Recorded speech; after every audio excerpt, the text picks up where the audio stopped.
ఆస్ట్రేలియాలోని బోండీ బీచ్ కాల్పుల ఘటన ఇప్పుడు భారత్లో ముఖ్యంగా హైదరాబాద్లో చర్చకు కారణమవుతోంది. ఉగ్రదాడికి నగరంతో సంబంధం ఉందా? హైదరాబాద్ పేరు రావడం వెనుక వాస్తవాలేంటి? 15 మంది ప్రాణాలు తీసిన ఈ దాడిలో ప్రధాన నిందితుడు హైదరాబాద్ మూలాలున్న వ్యక్తి అని తేలడంతో నగరం ఉలిక్కిపడింది. హైదరాబాద్ లింక్ ఉందా? ఇక్కడి నుంచి ఉగ్రవాదానికి మద్దతు ఉందా అనే ప్రశ్నలు తెరపైకి వచ్చాయి. ఈ ఘటన వెనుక నిజాలేంటో ఇప్పుడు తెలుసుకుందాం.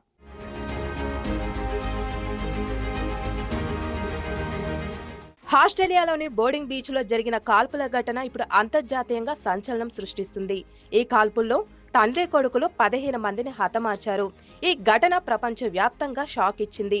ఇందులో ముఖ్య నిందితులు 50 ఏళ్ల సాజిద్ ఆక్రమ్, అతని కొడుకు నవీద్ ఆక్రమ్ గా పోలీసులు గుర్తించారు. సాజిద్ పోలీసుల ఎదురు కాల్పుల్లో మరణించాడు. నవీద్ గాయపడి ఆసుపత్రిలో ఉన్నాడు. ఈ దాడి ఐసిస్ ప్రేరేపిత ఉగ్రదాడిగా ఆస్ట్రేలియా పోలీసులు ప్రకటించారు.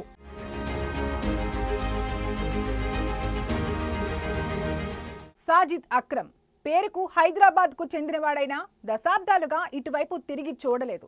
నగరంలో ఉన్న కొంత ఆస్తిని బంధువులకు అమ్మేసి పూర్తిగా ఆస్ట్రేలియాలో స్థిరపడ్డాడు. హైదరాబాద్ నుంచి వెళ్లే నాటికి ఆయనకు ఎలాంటి నేర చరిత్ర లేకపోవడం గమనార్హం.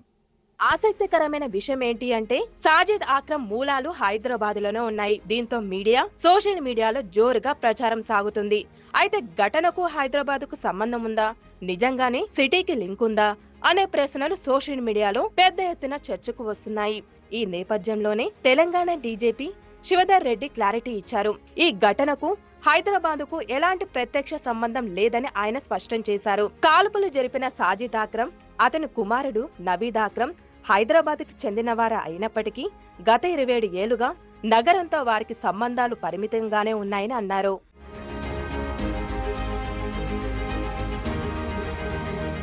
హైదరాబాద్ టోలీ చౌకీకి చెందిన సాజిద్ ఆక్రమ్ హైదరాబాద్ లో కామర్స్ డిగ్రీ పూర్తి చేశాడు. దాదాపు 27 ఏళ్ల క్రితం 1998 నవంబర్లో ఉద్యోగం కోసం ఆస్ట్రేలియాకి వలస వెళ్లాడు. ఆ క్రమంలోనే యూరోపియన్ మహిళ వెనెరా గ్రోస్ని వివాహం చేసుకుని అక్కడే స్థిరపడ్డారు. వీరికి కుమారుడు నవీద్ ఆక్రమ్, కుమార్తె ఉన్నారు. సాజిద్ వద్ద నేటికి ఇండియన్ పాస్పోర్ట్ ఉంది. కొడుకు నవీద్, కుమార్తె ఆస్ట్రేలియాలో జన్మించడంతో వారిద్దరూ ఆస్ట్రేలియా పౌరులుగానే ఉన్నారు.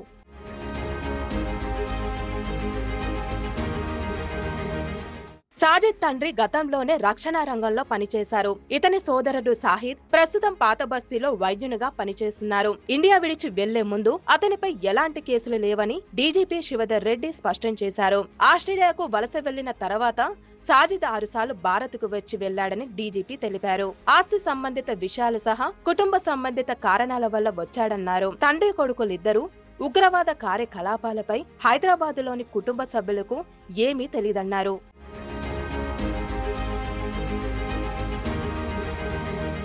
అయితే సాజిద్ అమెరికాకు వ్యతిరేకంగా హమాస్ తో కలిసి కార్యకలాపాలు నిర్వహించాడు. తన కుమారుని కూడా హమాస్ వైపు మళ్లించాడు. 2009లో తన తండ్రి చనిపోయినా సాజిద్ ఇండియాకు రాలేదు. తర్వాత 2022లో చివరిసారిగా వచ్చాడని పోలీసులు పేర్కొన్నారు.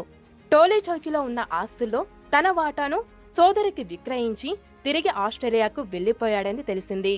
సాజిద్ ఉగ్రమూలాలు హైదరాబాద్లో లేకుంటే తన పాస్పోర్టు వివరాలను ఇంకా హైదరాబాద్లో ఎందుకు ఉంచాడనే కోణంలో చర్చలు జరుగుతున్నాయి. ఈ కేసులో ఏఎన్ఐఏ స్థానంలో విచారణ జరిగితే హైదరాబాద్లో ఎవరెవరికి సంబంధాలు ఉన్నాయనేది తేలనున్నది.